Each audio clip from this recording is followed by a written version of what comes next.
Hello, family. Good morning, good afternoon, good evening, wherever or whenever you might be seeing this video from. Happy New Year! I bring you greetings from the Leadership of Life University.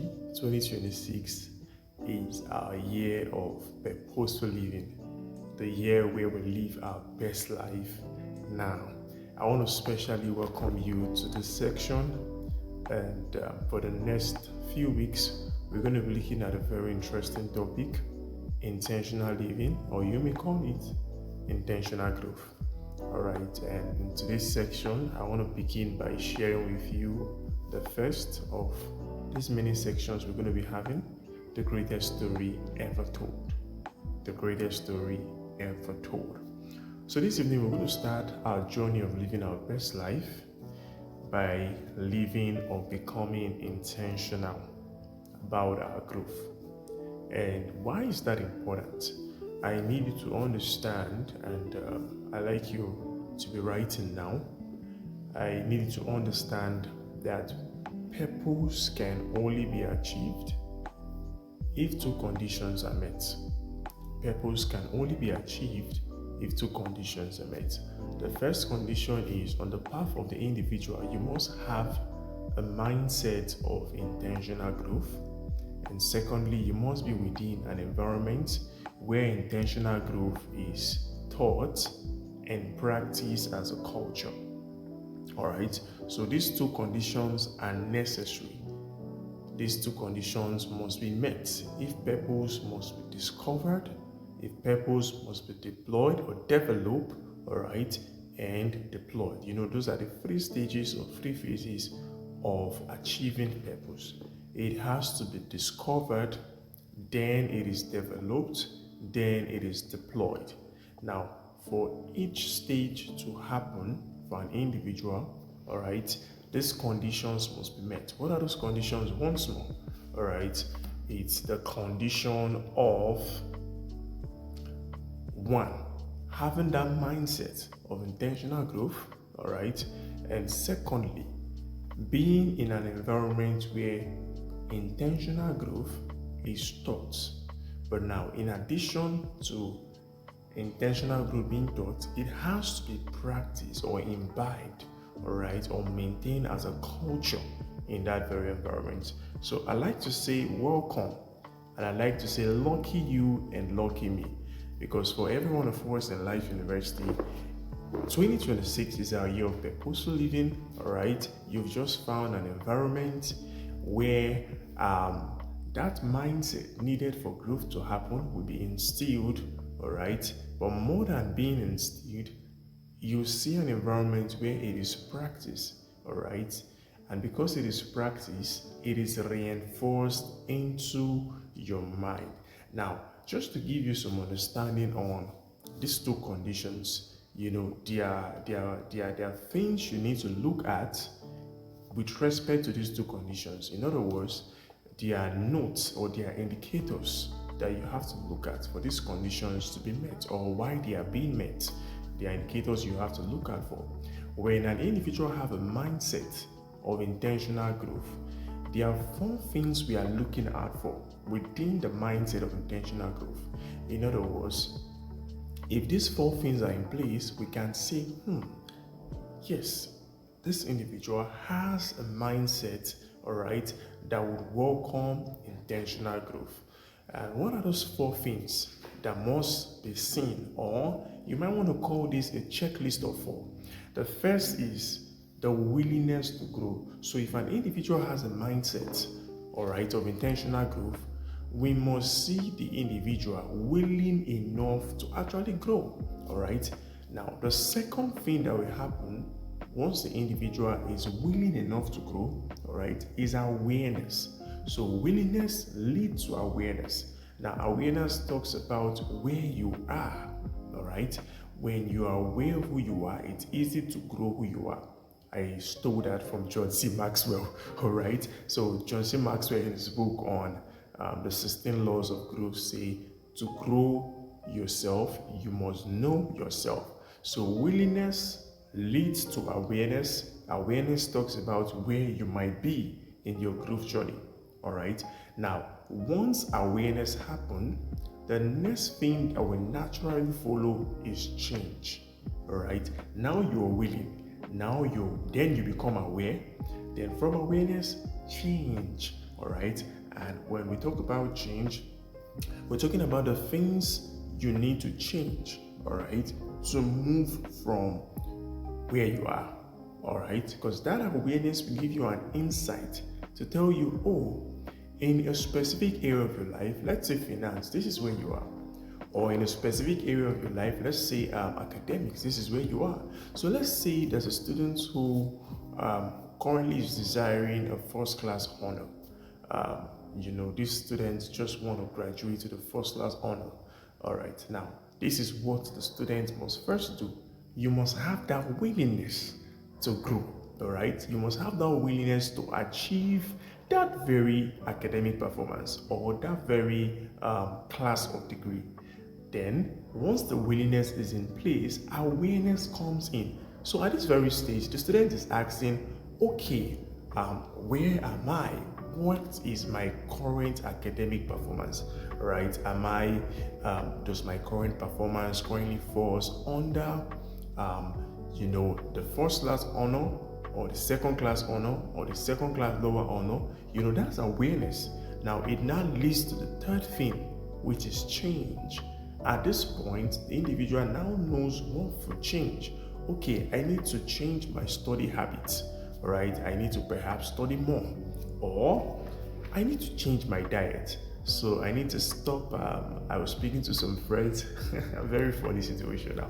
I was speaking to some friends, I think last year, about my diet. I said, I'm going to change my diet, and once it's 7 p.m., I won't eat anything heavy, right? And, that's a change that needs to happen. So on the path of the student, and somebody might say, okay, I need to change my diet. I eat twice a day so I can maintain the concentration needed to study.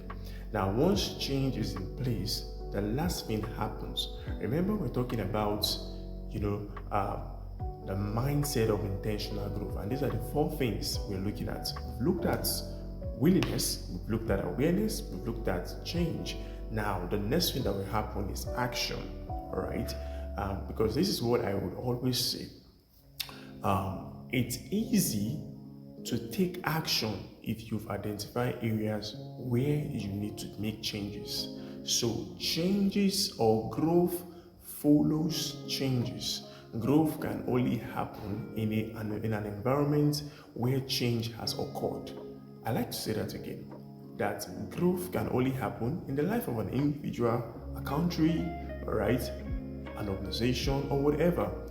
For growth to happen, all right, the individual must first change in specific areas. All right, so action you must take becomes very, very clear.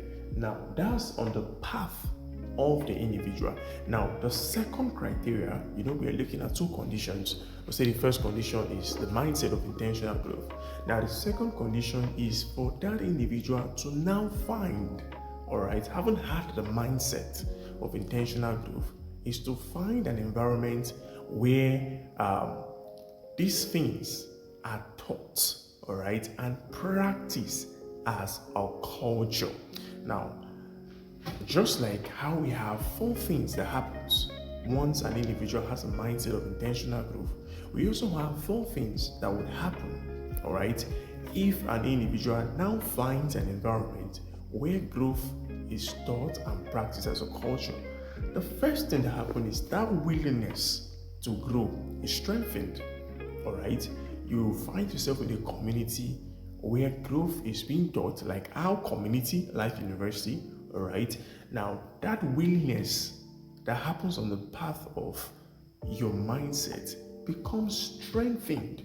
So you now have a stronger will, right? More stronger than the desire to grow. Because now you're in an environment where you can see different people with different growth level. So that willingness becomes strengthened to grow, right? The awareness of where you are becomes easy. It's easy to, and I know we say, it's not a good thing to, compare yourself with other persons. Now that's true, but I hope you know it's a good thing to measure yourself with people. Now this is what I mean. You measure your performance, all right, in that sense. You can measure your performance in that sense with another person. I teach this a lot in the law of evaluation. Now, the first basis is to measure you against your goals, right? But there's a point where you need to measure what you're currently achieving against what the other person is achieving. Then you begin to ask questions very pertinent. You say, okay, what is he doing that I am not doing? What does he know that I don't know? Who does he have access to that I don't have access to? What are the secrets or principles he is currently applying that I don't apply?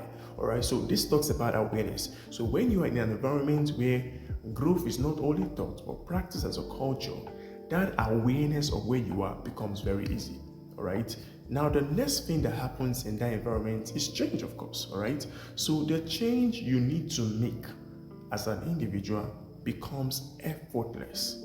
Guys, I've been in growth cycles where if being left on my own, I'm not sure if I would have made drastic changes or enforced changes, right, or even go consistent with making changes. But within that environment, within that growth cycle, the ability to make change or make changes became effortless, right? So it was a matter of this is what I need to do, and doing it becomes very easy because I now know I'm within an environment where I've seen other people achieving different levels of growth, other levels of success, right? And I'm interested, I'm willing, I'm aware, all right? So I also begin to take these changes or make these changes almost effortlessly, all right? And lastly, what happens within that environment where growth is taught and practiced as a culture? What happens is the action you need to take becomes measurable, all right? Or in other words, it becomes accountable. So let's say I have a new student who comes into my community, and 2026 we're going to do a whole lot with our structures, right? The student should be able to measure their performance, right? Or yes, measure their performance in the light of how they came in. So you're 3 months into our community. If you are 3 months within our community, you should be able to say, okay. Okay, last 3 months, this was how I did studying, or this was the number of hours I was studying. Okay, now my study hours has improved by 20%, 30%. Do you understand? If growth can be measured that way, people will be willing to grow. Because what happens most time is people are growing and they don't even know they are growing. All right. I had a good friend of mine, Peter Evie, who shared a system for growing, and I was so delighted because that system for growing, for tracking growth rather, made me aware of how much I have done within a period of time.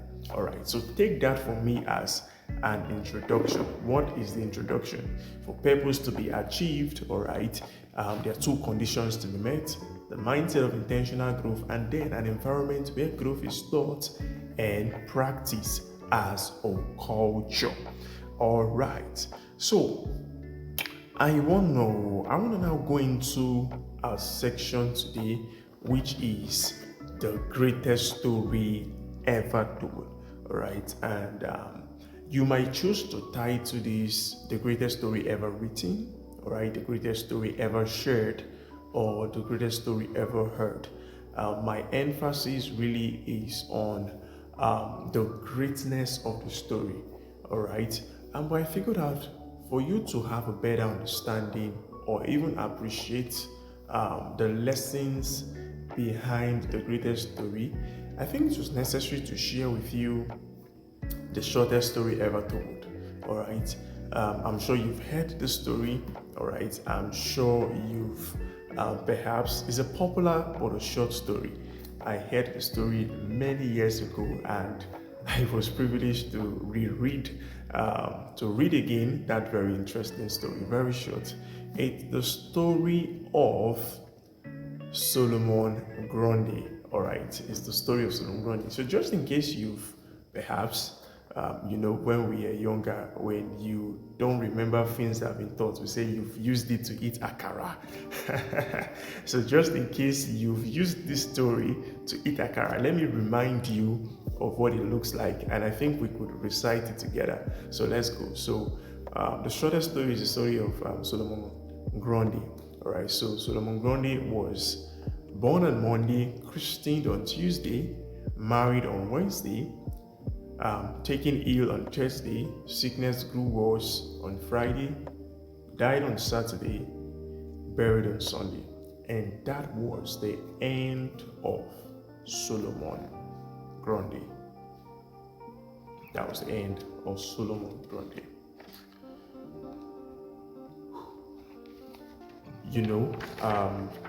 Haven't listened to that story or even haven't heard that story now, I'm thinking the same thing you're thinking. So what are the lessons in this story? This is a story of a man who lived all of his life, all right, was born, lived and existed and even died in a short span of 7 days. So what are the lessons, all right, embedded in this short story? Remember, where we are going to is to help you understand the greatest story ever told. All right, now we're doing this by letting you understand. I'm teaching you or giving you insight on the shortest story ever heard or ever told. Now, there are 4 lessons I like to draw from the life of Solomon Grundy, and every one of these lessons is important, very, very important. What's the first lesson I like to share? The first lesson I like to share is what you can see on your screen. Life is measured by time. Life is measured by time. The first significance of that very story is, as individuals, all right, our life is measured by the length of time. All right, so the length of time is that scale or that measurement or the rule of measurement we use in assessing how long we live. All right, is why we clap for people who are, why we clap for people who are, it is why we clap for people who are 60s, 70s, 80, or in their 90s. All right, we clap for them and we even give them a title. We call them elders. Why? Have you told why? Have you ever wondered why? We do so because life is measured by the length of time. All right, so for Solomon Grundy, all right, and the shortest story ever told, he lived for 1 week. And I like to be sarcastic here. All right, so he lived for 1 week and he was able to achieve 3 certificates. All right, he had 3 certificates. He had a birth certificate, he had a marriage certificate, and then he had a death certificate. And I know individuals who don't have 2/3 of what he achieved. All right, so but now the lesson in life being measured by time is there's a need to master time management. Some time ago, I think it was 5 years ago in 2020 or 6 years ago in 2020, I heard Brian Tracy teaching, and he said time management is essentially life management. All right, so it's a call for managing our time. It's a call for mastering, all right, our time, because our gain and losses in life will always happen on time. So the first lesson is life is measured by time. Now, what is the second lesson? As you can see on the screen, impact in life is measured by our contribution. Now, impact in life is measured by our contribution. Life is measured by time, but our impact in life is measured by our contribution to life. 2 different things. And it's easy to get the 2 mixed up. All right, our impact in life is not measured by how long we live. All right, it is rather measured by the impact we make. These are 2 different things, and I need you to pay attention. When you grow old without making an impact, all right, when you live a life without making an impact, There's one thing that can only happen: you grow old. Let me say that again. When you live a life without making an impact, you grow old. But when you live a life making impact, or you live a life of impact, you grow gold. Now, we're talking about growing old and growing gold. Now, interestingly, the difference between growing old and growing gold in as a word is the letter G. Did you notice that? The letter G. So take away G from gold, it becomes old. Alright. So when you grow without making impact, alright, you grow old. But when you grow and you live a life of impact, you grow good. Now that letter G that separates both scenarios, there is growth. Alright. So that word is growth, because you need to grow, alright, to be good, and you need to grow to make impact. Now, I needed to also understand that because life is not measured by how long we live. This is why when you are a solution provider or you create a solution, nobody's really asking, how old are you? No. People will rather ask, how did you do it? So how were you able to come up with this solution? The world will never ask any individual, how old are you? Right? I'm sure the only people who cares to ask how old you are, maybe for registration purpose, or you're new to the environment, you need to find yourself, and people are trying you out by asking questions. Other than that, the world doesn't ask how old you are. Let me give you some insight. Nobody cared how old Thomas Edison was when he invented the incandescent light bulb. Alright? Nobody, even though he was 32, nobody cared to ask. When the Wright brothers discovered the airplane or invented the airplane, nobody was asking how old they were. Nobody was asking how old they were, all right? Even though they were in their 30s. I'm sure you don't know the ages of Elon Musk and Mark Zuckerberg. And every day, including today, you make use of their products. Yet we don't care how old they are. This is to let you know that creating solution is not a function of age, all right? Creating solution is a function of what I call ESK. Probably you've not been in section when I taught this, all right? So it's a function of ESK. E standing for experience, whether your experience or that of others, all right? S standing for skills, whether your inherent skills or acquired skills. K standing for knowledge, whether the knowledge from your course of study or outside of your course of study. This is how solutions are created. All right. Solutions is not function of age, but a function of experience, a function of skill, and a function of knowledge. Putting them together is what brings solution. All right, so people don't create solution because of their age, and you need to understand this as a young individual. People don't create solution because of their age. All right, people rather create solution because of their experience, their knowledge, and their skill.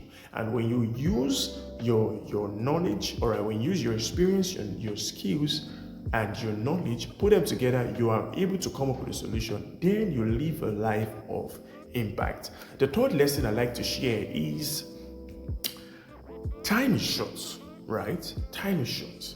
For Mr. Solomon Grundy, he only lived 7 days, and I jokingly said in the space of 7 days he achieved 3 certificates. Now I'm wondering, I think, and this is my opinion here, I think Solomon Grundy would have achieved even more if he had lived longer. Because in 7 days, you got married. On 7 days, you were born on Monday, then you got your birth certificate, all right? On Wednesday, you got your marriage certificate, and on Sunday, you got your death certificate. So I'm thinking, if he had 14 days to live, I'm sure he would have achieved even more. Now, that's my opinion. But the lesson here is on timing, and is to once more remind you that you can't afford living your life without purpose, all right? You can't afford living your life without developing your purpose. You can't, in this part of the world, we talk so much about, and I was sharing this with a group of people last year, that we talk so much about purpose discovery. We haven't yet gone into the next phase of purpose, which is development. Discover your purpose all you want, all you can, and that's beautiful. If those skills, all right, are not refined in your purpose or not refined, all right, if your purpose is not refined, all right, is not given to development or a period where you need to grow intentionally or develop these skills, all right, that are associated with your purpose, you can't achieve purpose. I haven't seen an individual who discovered purpose and achieved purpose without first developing the skills that came alongside the purpose. The purpose is the goal. For you to reach that goal, there are skills that you've been given, all right, deposited to you by God that will ensure that you achieve this purpose. Now, I am a leader. I'm a leader of a global student community. I'm an educational consultant, all right. I have, these are just titles, all right? But there's a goal. There's a goal I want to achieve as a leader of a global students community is to transform the mindset of students, is to ensure students live effectively and efficiently on campus, all right? As a consultant, my goal, all right, is to help school become efficient and effective, all right, in their daily operations. Now, these are the purpose cycled around this. Now, because this is the purpose cycled around this, I need to refine my skill that will help me achieve that. So I need to refine my leadership ability, all right? I need to refine my solutions with respect to helping schools and even with respect to helping students. That process of refining those skills, my writing skills, my communication skills, my leadership skills, and all other skills associated to this purpose, all right, is what we call development, all right? Development. So we have purpose development, then we have deployment. You can't deploy what you haven't developed. This is so true for communication, it's so true for speakers, all right? It's true for every area of life. Whatever you can deploy, it has to be developed. And this is something I want to help you understand. Your deployment happens on the same proportion with your development. So if you develop your skill 20%, you can only deploy your skill for 20%. What that means is that if I develop my skill and all I could do is developing my skill in 20%, I can only give 20%. If I develop 30, if I develop 40, if I develop 50, I can only give that same amount of time I've spent in developing my skill. All right, and all of this happens in time. So this is why I say time is very short. So it is completely a waste of time waiting for things to change. Nothing changed by time. All right, it is only the effective use of time that can change things. Waiting for time to change things is a complete waste of time. All right, it only an effective use of this commodity. I heard people say, time is the unit of life. That is true, all right? But to effectively use this unit of life, you've got to manage, all right? Even using the word manage, I don't think is the right word, all right? But let's settle for manage. You've got to spend your time wisely. You've got to use your time wisely. You've got to stay in control of your time and spend it wisely, doing the things that are related to your purpose, all right? Then lastly, life continues. All right, life continues. Interestingly, about the life of Solomon Grundy, after his death, nobody followed him to his grave. All right, not even Mrs. Solomon Grundy followed him to his grave, or the relative, or even the clergyman that joined the union. That already is a lesson in itself. The journey of growing is personal. Right? The journey of growing is very, very personal, right? This is why when you begin to experience the benefit that comes with growing, to a large extent, it's personal. Then it is connected to those around you who are also willing to drink of the cup of your growth, who are also willing to take responsibility. And I'm going to teach about this in my second section, who are willing enough to take responsibility in growing, all right? There are benefits of growing. We're going to look about, we'll talk about, the benefit of growing probably in the third section. So if you don't grow, the consequences of not growing is personal. When you grow, the benefit of growing is also personal. All right, so it's a call to growing. Now let's now look at the greatest story ever written. The greatest story ever told, ever written, ever heard, or ever shared is your story. Is the story of your life. The greatest story ever told is a personal story. It's the story of your life. It's the story you've been living in the past 7, 8, 9, 11, 17 days since the start of 2026. It's the story of your choices. It's the story of the decision you've made, the choices you've taken, all right, the decision you've made, all right, the action you've taken, the inaction you had, all right, since the start of 2026. And this is what I like to show you here. I like to ask you a question. Using your choice in the last days, or in the last few days in 2026, using your choices, your decision, your action, inaction, your association, all right, does that story, which is your personal story, does it fit to be called the greatest story ever told? Or should we give it another title? Because listen, when I talk to people, I found that this thing is very interesting. I found that listen, the greatest story is our story, right? Is the story of your life, right? I need you to understand that part 1 of that story are the choices you make. Part 2 of that story are the decisions you take. Part 3 of that story, all right, are the association you take. You can go on as long as you can.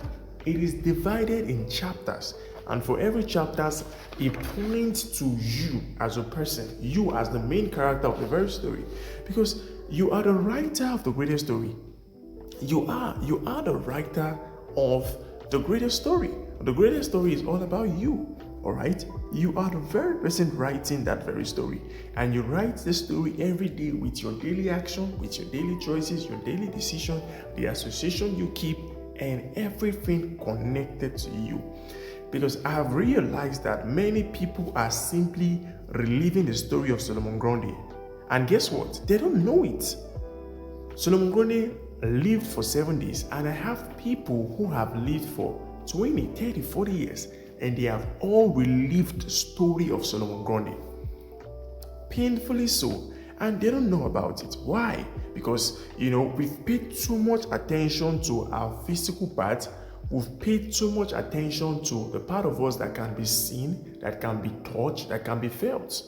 We have spent less attention, or even given less attention to the part of us that cannot be seen, cannot be touched, or even felt. And that is our soul.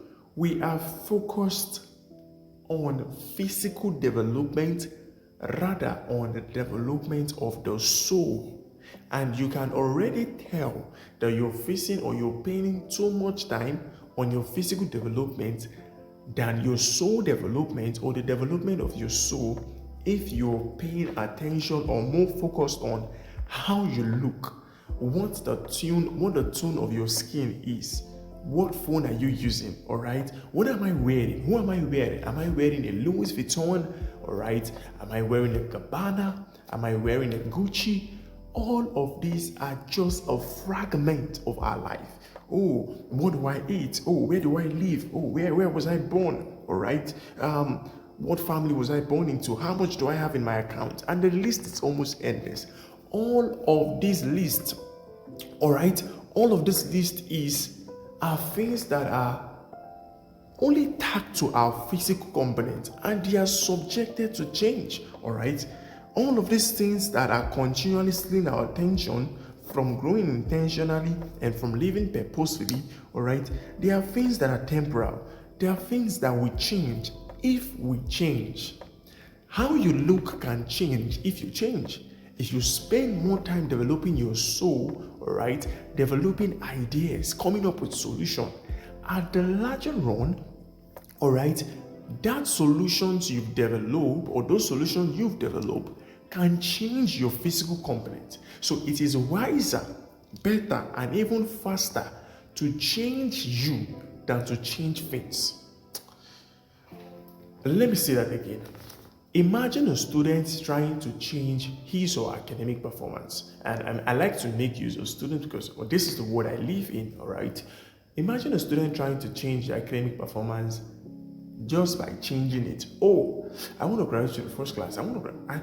This is all you're saying. I mean, I just want to graduate to first class. That's fine. The willingness is there. We can hear it in your right. We can hear it in your utterance. It's clear this is what you want to do. But listen, if you focus on how you look more than how you should sound or how you should refine yourself, all right, improve your study habits, and these are things that are not seen. Do you understand? The things that we can see about you are your shoes, your clothes, what you wear to campus, all right, and all of those physical things. Oh, the car you drove, all right, who drove you in, all right, where you live, and all of that. Those are the physical things we can see. And these physical things in themselves cannot help you achieve a first class. The things that will help you achieve a first class are the things that are not seen. Yeah. Now, that talks about, and don't get this mixed up, right? That talks about your study hours. They are not seen, all right?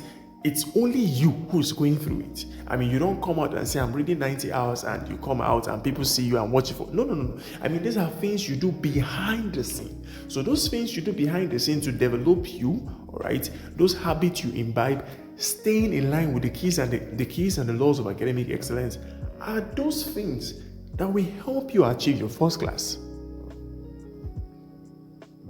All right? So we need to come back to that place where we spend more time developing our soul than developing our physical being. Now, don't get me wrong. When I talk about this, people get me wrong, and people, when you speak like this, people choose to listen to whatever they want to listen to, right? So I don't mean this is not a call to irresponsibility. So I'm not saying, oh, don't bother what you're looking at now, so you now have to dress shabbily to the campus. No, that's what I'm saying. What I'm saying is live a decent life, live a modest life, all right, live a life within your means. All of that is fine, dress sharp, look good, look decent, all right, wear a good roll-on, wear a good deodorant, a good perf, all of that is fine, a good cologne. What I'm saying is that should not override your sense of developing your soul or the responsibility in developing your soul. All right, I like to end this teaching section by giving you a quote I once read from Jerry Horner from Virginia Beach, Dr. Jerry Horner. All right, so life is a story, all right. But now the quote I read from Jerry Horner, he said, generally that life, people fall in one of three categories. That in life, people fall in one of three categories. So we have the few that make things happen. Then we have the many that want things happen. Then we have the overwhelming majority that has no notion of what is happening or what has happened. In that same view, I say life is a story, right? And we can only be one of these three people in the story. Life is a story, and we can only be one of these three people in the story. We can only be one of this character in the story. The few that is writing their story. The many that's reading the story of others. All right? And the vast majority that neither has a story to write or a story to read. Where do you fall? Are you part of the few that is writing their story? Are you part of the many that is reading the story of others? And there's nothing to read the story of others, because while you read the story of others, you are inspired to write yours. The reason we read books is to write ours. The reason we listen to great speeches, great articles, we read great articles, right, is to help us find ourselves and find our uniqueness and find our own story. Or are you part of the vast majority that neither has a story to write or not even reading a story. I'd like you to spend some time to find out where you are. And for whatever you do, I'd like you to know that your story, the greatest story, is your story, and it's written by your choices, your decision, and everything connected to you. Thank you, and I hope you find this helpful. See you shortly for the next episode on the greatest story ever told. My name is Arise Michael Godfrey, and I am your friend.